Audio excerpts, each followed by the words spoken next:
Let's start with some definitions that we're going to need to understand in anaerobic work. Now, anaerobic work is characterized as very intense running where the muscle contracts quickly, a lot of force production. Because it's done quickly, there is limited contribution by the oxygen molecule.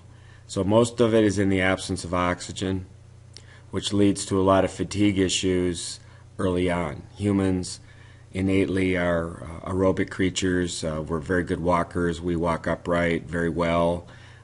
We can walk great distances. Humans just are not great runners. A little tiny dog can beat you. If you're out running and a dog comes after you, you know it's very difficult to outrun a dog.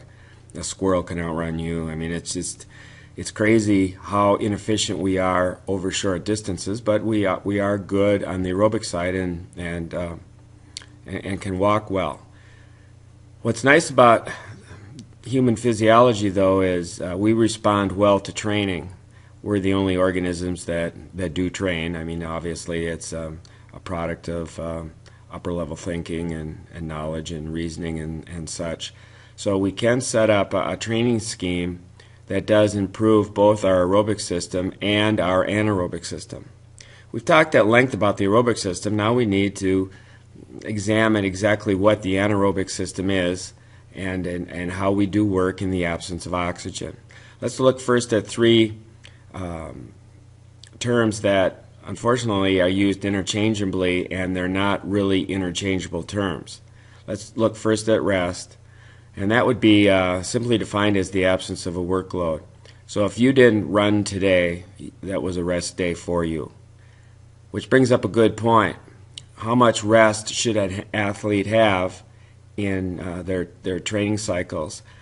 I have outlined all of these workouts, and if you count the rest days, you won't find very many.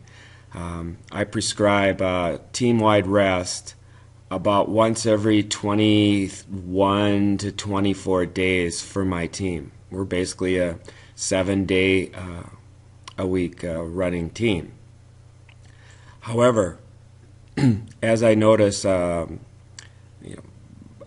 the individual runner that may need a rest day, I'll pull them out of any workout and give them a rest day. So I think rest is more the art of coaching more than the science of coaching. So I would treat rest more on an individual basis than I would as a team-wide basis.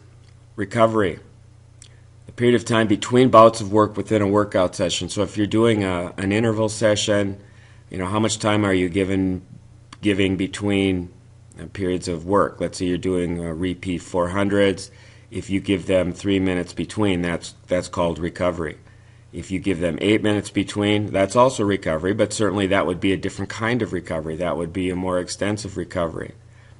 So how you vary the recovery as the coach will affect the stimulus that the athlete is getting that day. Regeneration, the period of time between workouts. It's important to understand regeneration because like workouts should not repeat themselves from day to day. This is when fitness in any part of the body improves. So you need to allow it to recover before you present stimulus to that particular physiological area again.